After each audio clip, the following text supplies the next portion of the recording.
आप सभी का स्वागत है। शुरू करें।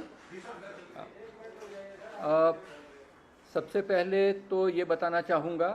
कि हमारे यहाँ इस समय जो कुल पॉजिटिव केसेस की संख्या है वो 61 हो गई है। इसमें जो नया इजाफा हुआ है वो एम्स से रिलेटेड है और उसमें आज के दिन में वहाँ पर 7 केसेस वो कंफर्म हुए हैं। अभी तक हमारे यहाँ रिपोर्टेड डेथ 1 है और जो रिकवरी 39 केसेस में रिकवरी हो चुकी है और आज के दिन में 21 केसेस ऐसे हैं जो कि आज के दिन में एक्टिव हैं। इस प्रकार से इस प्रांत में जो कोविड पेशेंट्स हैं उनका रिकवरी का प्रतिशत 65% है और 65% में उत्तराखंड अपने देश का अग्रणी राज्यों में है, जहां प्रतिशत के अगर मात्रा में हम देखें तो ज़्यादा कोविड पेशेंट वो ठीक होकर अपने घरों को गए हैं। इसके साथ जब मैं पिछली बार आपसे मिला था तकरीबन 3 दिन पहले, उस समय हमारा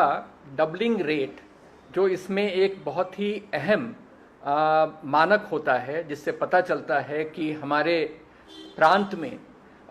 इस बीमारी का फैलाव किस प्रकार से हो रहा है, उसमें डबलिंग रेट उस समय 30 रिपोर्टेड थी। आज के दिन में जो फिगर हमारे पास है उसके हिसाब से डबलिंग रेट अब लगभग 40 दिन हो चुका है। 39.8 ऐसा कुछ है, तो लगभग 40 दिन का डबलिंग रेट हमारे यहाँ हमने अचीव कर लिया है। इसके साथ ही जब ये बीमारी शुरू हुई थी मार्च के महीने में, उस समय जैसा आप सभी अभिज्ञ हैं कि हमारे यहाँ उस समय टेस्टिंग की कोई भी सुविधा उपलब्ध नहीं थी, ज़ीरो टेस्टिंग होती थी। हमारे सारे मामले उस समय एनआईवी पुणे को हम भेजते थे। अब आज के दिन में हमारे 4 टेस्टिंग फैसिलिटी तैयार हो चुकी है और हमारा टेस्टिंग कैपेसिटी अब 500 से ऊपर पहुंच गया है और बहुत शीघ्र हम इसे फर्दर और रैंप अप करने की स्थिति में होंगे। जो हमारा इस बीच में कुछ मीडिया ने रिपोर्ट किया है, लेकिन चूंकि आज बाकी लोग भी हैं,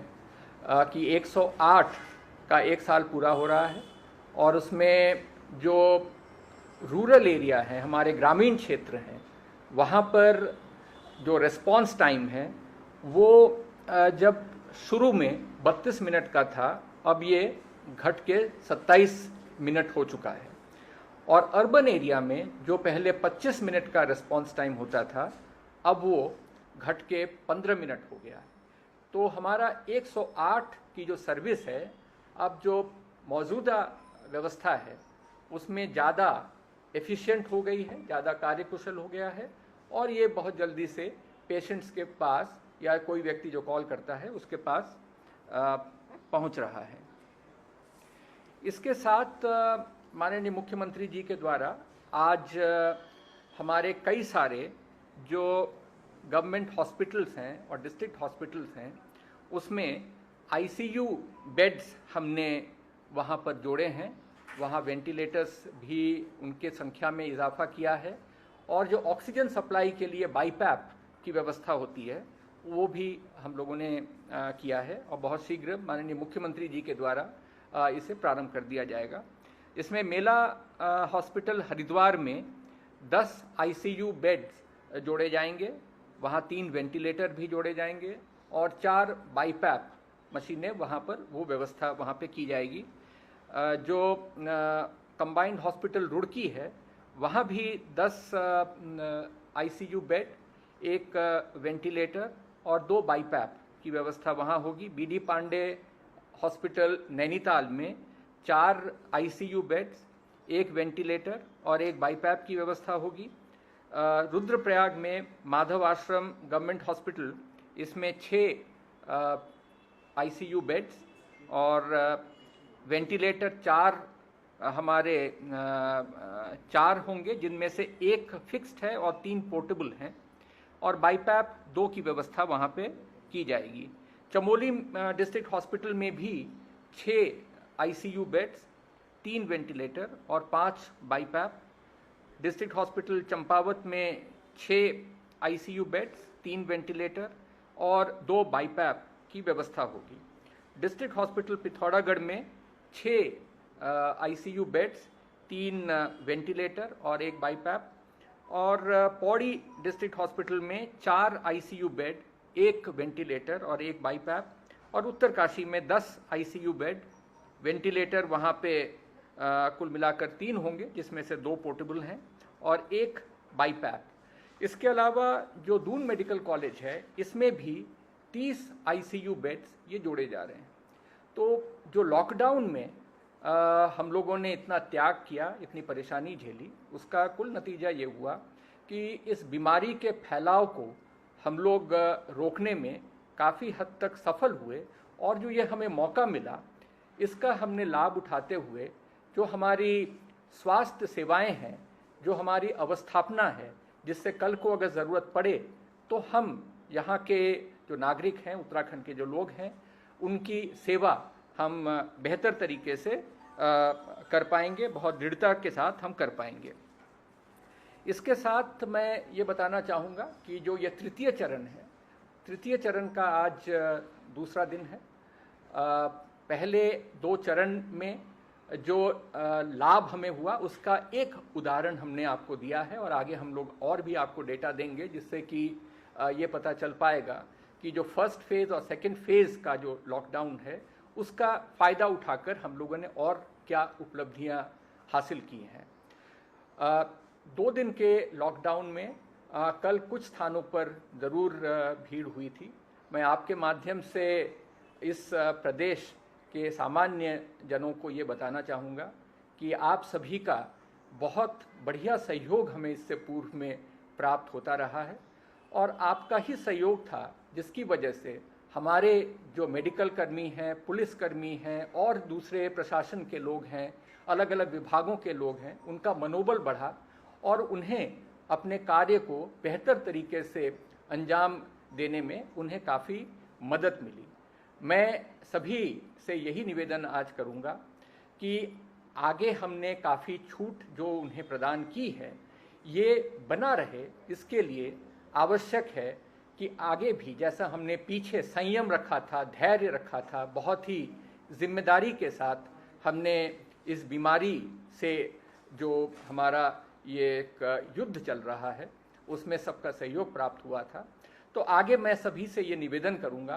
कि हमने जो ये छूट दी है, जो भारत सरकार ने, राज्य सरकार ने जो छूट दी है, ये छूट बना रहे। हम सभी ये चाहते हैं कि ये छूट बनी रहे, और इसलिए आवश्यक है कि आप दुकानों में जब जाएं तो अगर भीड़ हो तो आप वापस चले जाएं। वैसे भी समय की वृद्धि हो चुकी है और ये व्यवस्था आगे चलती रहेगी, तो हम ये व्यवस्था को बनाए रखना चाहते हैं और इसमें हम सभी का सहयोग चाहते हैं, ताकि हम इसमें हमें कोई और फर्दर कटौती करने की ज़रूरत न पड़े। इसमें ये आपको बताना चाहूँगा कि लास्ट टाइम जब हम मिले थे, उस समय जो उद्योगों की संख्या थी वो लगभग 3000 कुछ की थी। अब वो संख्या बढ़ के 4483, यानी कि लगभग हम 4500 उद्योगों को परमिशन दे चुके हैं, जिनमें तकरीबन 85,000 कार्मिक हैं जिनके परमिट उद्योगपतियों ने और उन्हें वो परमिशन दे दिया गया है। इसमें प्रमुख रूप से जो ज़िले हैं जहां ज़्यादा संख्या में उद्योग ने परमिशन ली है, उसमें हरिद्वार में 1573 हैं, देहरादून में तकरीबन 500 हैं, थोड़ा कम, और उधम सिंह नगर में 2000 से अधिक हैं। लेकिन खास बात यह है कि हमारे जो पर्वतीय जो ज़िले हैं वहाँ भी लोगों ने परमिशन लिया है और अपने उद्योग चालू किए हैं। मैं जो देख रहा हूँ फिगर, इसमें अल्मोड़ा भी है, इसमें बागेश्वर भी है, चंपावत है, चमोली है, सारे जिले, पिथौरागढ़ है, पिथौरागढ़ में 46 उद्योग ने परमिशन हमसे लिया है, रुद्रप्रयाग में 66 जिलों ने उद्योगों ने परमिशन लिया है। तो इस प्रकार से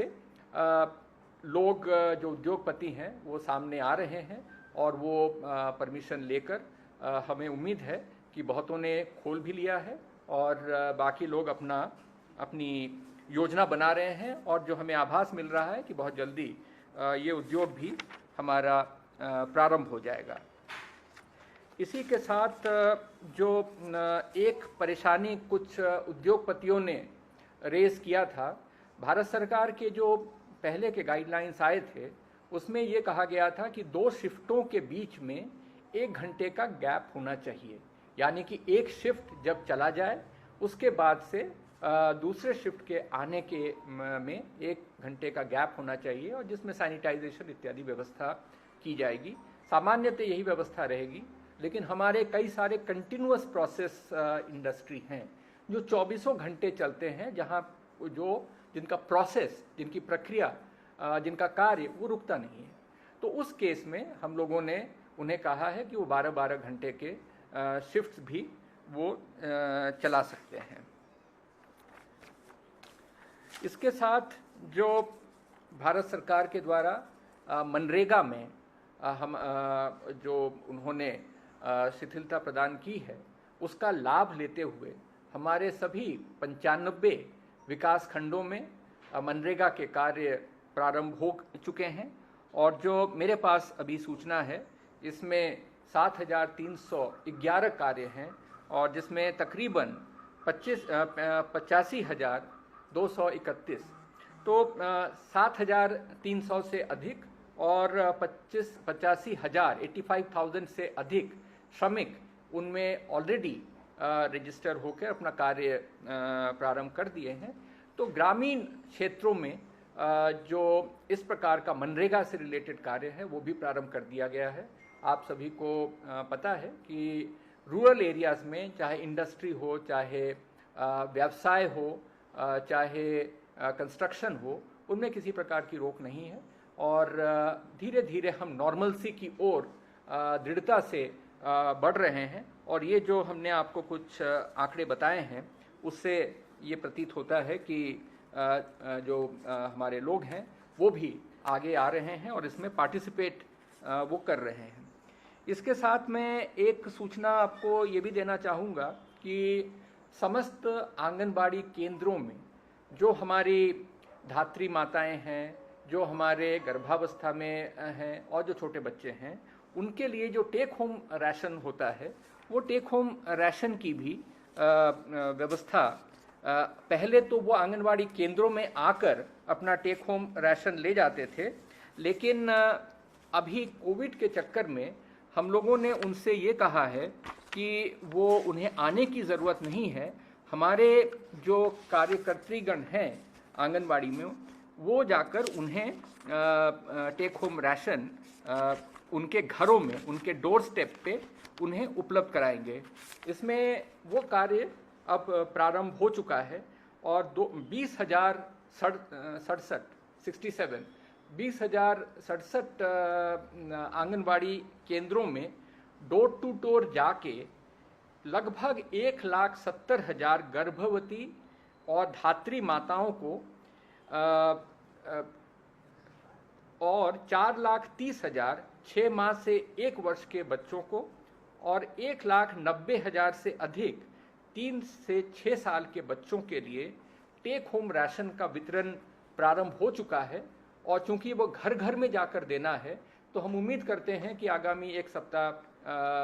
में लोग प्रयास करके हर घर में टेक होम राशन हमारे आंगनबाड़ी कार्यकर्त्रियों के सहयोग से इन समस्त ये जो वल्नरेबल ग्रुप है इसको हम लोग उपलब्ध कराएंगे।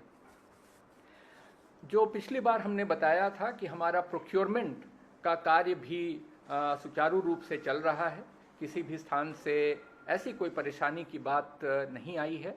पिछले बार जो फिगर रिपोर्टेड थी उसके बाद से आज जो मुझे ज्ञात हुआ है कि 1,69,000 क्विंटल गेहूं की खरीद भी की जा चुकी है और 30 करोड़ से अधिक धनराशि का वितरण जो हमारे किसान इन गेहूं को प्रोक्योरमेंट खरीद केंद्रों में जो ले आए थे उनका भी भुगतान जो 48 घंटे की जो समय सीमा निर्धारित की गई है उसमें उनका भुगतान कर दिया गया है और आगे भी ये प्रक्रिया चलती रहेगी और जैसे जैसे आवश्यकता होगी हम फंड्स अवेलेबल कराएंगे और इन किसानों को भी हम ये उपलब्ध जो धनराशि है वो हम समय से उनका वितरण करते रहेंगे। अब एक जो बात आ रही है वो जो माइग्रेशन है, यानी कि जो माइग्रेंट्स हैं उनका यहाँ पे आना, और जो माइग्रेंट्स हमारे प्रांत के अंदर ही हैं, एक ज़िले से दूसरे ज़िले में जो उनका माइग्रेशन है, इस संबंध में जो हमारे पास अभी तक की सूचना है 1,61,000 लोगों ने 1,61,000 लोगों ने रजिस्टर कर लिया था। इसमें अधिकांश तो हैं जो कि यहाँ वापस आना चाहते हैं अलग अलग प्रांतों से, लेकिन तकरीबन 30-35 हज़ार लोग ऐसे होंगे जो कि इस राज्य से अन्यत्र जाने के लिए हमारे साइट पे रजिस्टर किए हैं। इससे पहले हम केवल जिनको हम अपने राज्य में बुला रहे हैं, उत्तराखंड के निवासियों को, उनका रजिस्ट्रेशन करते थे जब पिछली बार आपसे मुलाकात हुई थी। उसके बाद चूंकि यहाँ पर भी जो लोकल में जो उत्तराखंड में जो लोग इस समय स्ट्रैंडेड हैं, फंसे हुए हैं, निकलना चाहते हैं, उनका भी हमने रजिस्ट्रेशन पिछले 2 दिनों से प्रारंभ किया था और अब फिगर जो है 1,61,000 हमारे पास ये फिगर पहुंच चुकी है। हमने इस समय तक तकरीबन 5,669 जो फिगर लेटेस्ट है हमारे पास, इतने लोगों को हम राज्य के अंदर ले आए हैं। कल भी एक बड़ी संख्या में लोग चंडीगढ़ से आए हैं, इसी प्रकार से जयपुर से भी आए हैं और ये प्रक्रिया निरंतर चलती रहेगी। उन राज्यों के साथ हम समन्वय स्थापित कर रहे हैं, ये सुनिश्चित कर रहे हैं कि वहाँ पे हेल्थ चेकअप लोगों का हो जाए और वो किसी भी लक्षण उनमें न हो तो ऐसे लोगों को यहाँ पर आने की अनुमति दी जा रही है और उन सभी राज्यों के साथ हमारा समन्वय चल रहा है जहाँ जहाँ इस संख्या में लोग हैं। मैं आपके माध्यम से निवेदन करना चाहूँगा कि जो इस समय अलग अलग स्थानों पे हैं, थोड़ा धैर्य बनाए रखें। पूरी व्यवस्था में बहुत ही सावधानी बरतने की आवश्यकता है ताकि जो लोग आए वो भी सुरक्षित रहें और वो जहाँ पे जाएंगे वहाँ का समाज भी सुरक्षित रहे। तो इसमें थोड़ा सा धैर्य बनाने की आवश्यकता है। ये ज़रूर है कि लोग बहुत परेशान हैं, 1 महीने से वो अपने घर आने के लिए उतावले हैं, लेकिन परिस्थितियाँ कुछ ऐसी हैं जिसमें कि हमें थोड़ा सा सावधानी बरतने की आवश्यकता है। तो ये जो हमने बताया कि जो हमारे यहाँ से बाहर गए हैं या बाहर से उत्तराखंड की सीमाओं के अंदर आए हैं, इसके अलावा 7,000 लोग ऐसे हैं जो कि अपने राज्य में एक ज़िले से दूसरे ज़िले में जिनका जाना हुआ है, तो 7,000 और ये समझिए 8,000, तो लगभग 15,000-16,000 लोगों का मूवमेंट ये कुछ समय में हम लोगों ने किया है। और इसके लिए जो हमारे मुख्यालय के अधिकारी हैं, जो पुलिस के अधिकारी हैं, जो ज़िलों में अधिकारी हैं, जो डॉक्टर्स हैं, सबका बड़ा योगदान रहा है, क्योंकि एक एक व्यक्ति का प्रॉपर मेडिकल जांच करना, उनकी सूचनाओं को लेना और उनका होम क्वारंटीन सुनिश्चित करना, तो ये कार्य हमारा इस वक्त चल रहा है। इसमें एक सूचना मैं ये भी देना चाहता हूँ। पिछली बार हम लोगों ने जो बात किया था कि हमारे सम्मानित ग्राम प्रधानगणों की भी इसमें बहुत अहम भूमिका रही है। पिछले 1 महीने में उन लोगों ने अपने ग्राम पंचायतों में बहुत ही जिम्मेदारी से उन्होंने कार्य किया है और इसी का परिणाम है कि हमारे ग्रामीण अंचल अभी तक इस प्रकार के संक्रमण से प्रभावित नहीं हुए हैं। माननीय प्रधानमंत्री जी ने भी समस्त देश के समस्त ग्राम प्रधानों के साथ भी वार्ता की थी और सभी का आह्वान किया था कि ये जो बहुत बड़ी लड़ाई है और ये लंबी लड़ाई है, इसमें ग्राम प्रधानों का जो योगदान, जो अमूल्य योगदान है, वो बना रहे। हम लोगों ने हाल में जो आदेश पारित किए हैं, उस आदेश के माध्यम से ग्राम प्रधानों को हम सशक्त करना चाहते हैं। वैसे तो वो बहुत जिम्मेदारी से कार्य कर ही रहे हैं, लेकिन उनके हाथ और मजबूत हों, इसलिए उन्हें डिजास्टर मैनेजमेंट एक्ट के तहत हम लोगों ने कुछ अधिकार दिए हैं, ताकि यदि कोई केस ऐसा आता है जहां कोऑपरेशन, सहयोग नहीं मिलता है क्वारंटीन में, तो हमारे ग्राम प्रधान फिर वहां पर कुछ एक्शन ले सकें और अपने यहाँ पर जो सुरक्षा की व्यवस्था है इस बीमारी से, उसको और अधिक और बेहतर तरीके से वो कर सके। तो इसमें कुछ मीडिया में ऑलरेडी रिपोर्टेड है, लेकिन मैंने सोचा कि हम डिजास्टर मैनेजमेंट एक्ट के तहत आदेश करके अपने ग्राम प्रधानों को सशक्त करना चाहते हैं, और जिस अभियान में उनका बढ़ चढ़ के योगदान रहा है वो और तेजी से आगे बढ़े, ये हम सभी का प्रयास है। एक हाल ही में जो ये ओलावृष्टि, अतिवृष्टि, ये सब भी हो रहा है और मीडिया में भी हमने देखे हैं किस प्रकार की रिपोर्टें की गई हैं। तो इसमें मैं सिर्फ इतना बताना चाह रहा हूँ कि ये जो हाल में बारिश हुई है, इसका अभी सर्वे का कार्य चल रहा है, और सर्वे जैसे ही पूरा होगा, जो मानक में जो ऐसे किसान आते हैं जिनका फसल नष्ट हुआ है, उन सभी को हम जो हमारा SDRF है, स्टेट डिजास्टर रिस्पॉन्स फंड, उसके तहत हम उन्हें जो क्षतिपूर्ति है, कॉम्पेंसेशन है, वो हम उन्हें देंगे। अभी तक जो हमें जानकारी है, क्योंकि अप्रैल में भी बीच बीच में बरसात होती रही और इस महीने में भी बरसात होती रही है, तो जो हमारे पास जानकारी है उसमें लगभग 13,290 हेक्टेयर ज़मीन प्रभावित हुआ था, लेकिन उनमें से सिंचित असिंचित मिलाकर तकरीबन 1600 हेक्टेयर ऐसा था जहां 33% से अधिक की क्षति हुई है, और वो क्षतिपूर्ति के लिए वो पात्र पाए जाएंगे। इसी के साथ हॉर्टिकल्चर की भी सूचना है। हालांकि हॉर्टिकल्चर की सूचना वो थोड़ा सा पहले से सूचना है, यानी कि वो फरवरी मार्च से ले रहे हैं, और हमने उनसे ये भी कहा है कि हाल की जो सूचना है वो भी प्राप्त करके हमें अवेलेबल कराया जाए, ताकि जो किसान भाई हमारे जो जिनका ऑर्चर्ड्स है, जिनके बगीचे हैं और वहाँ पे क्षति हुई है, तो उनका भी हमें एक आइडिया लग जाए कि कितना हुआ है, और उनका भी हम इसी प्रकार से उन्हें भी हम क्षतिपूर्ति देते रहेंगे।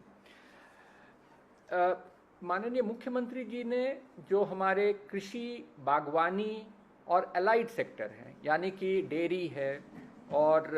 पशुधन विभाग है, मत्स्य पालन है, इन क्षेत्रों में हम वर्तमान व्यवस्था में कैसे सुधार ले आ सकते हैं, इनकी आर्थिकी को हम कैसे और बेहतर बना सकते हैं इन बड़ी विपरीत और विषम परिस्थितियों में, उसके लिए उन्होंने एक मंत्रिमंडल के माननीय सदस्यों की एक कमेटी बनाई है, जिसमें माननीय कृषि मंत्री जी जिसके अध्यक्ष हैं, और माननीय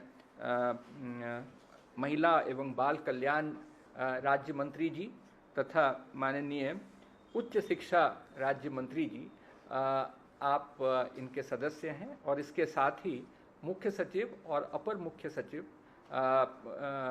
को भी इसका सदस्य बनाया गया है। और इस समिति से ये अपेक्षा रहेगी कि वो बहुत जल्दी इसके ऊपर विचार करके अपनी रिपोर्ट दे दे। मुख्य रूप से जो अभी तक मैं समझता हूँ कि यही इम्पॉर्टेंट चीज़ें थी हमारे लिए, और पुनः आप सभी के माध्यम से हम प्रदेशवासियों से यही अनुरोध करेंगे, यही निवेदन करेंगे कि जो हम धीरे धीरे नॉर्मलसी लाना चाह रहे हैं, ये एक प्रक्रिया है जो इसी प्रकार से चलती रहेगी। अगर हमने बहुत जल्दी सोशल डिस्टेंसिंग का ध्यान नहीं रखा, यदि हमने सफाई की ओर ध्यान नहीं रखा तो फिर ऐसी परिस्थिति न आए जिसमें कि हमें फिर कुछ न कुछ पाबंदियां लगानी पड़े। हम नहीं चाहते हैं किसी प्रकार की पाबंदी लगे, नॉर्मल सी आए, उद्योग व्यवसाय चलें, लोगों को रोजगार मिले, खेती हो और ग्रामीण अंचलों में लोगों को कार्य मिले। तो इन सभी को दृष्टि में रखते हुए ये सारी व्यवस्थाएं अभी फिलहाल की जा रही हैं।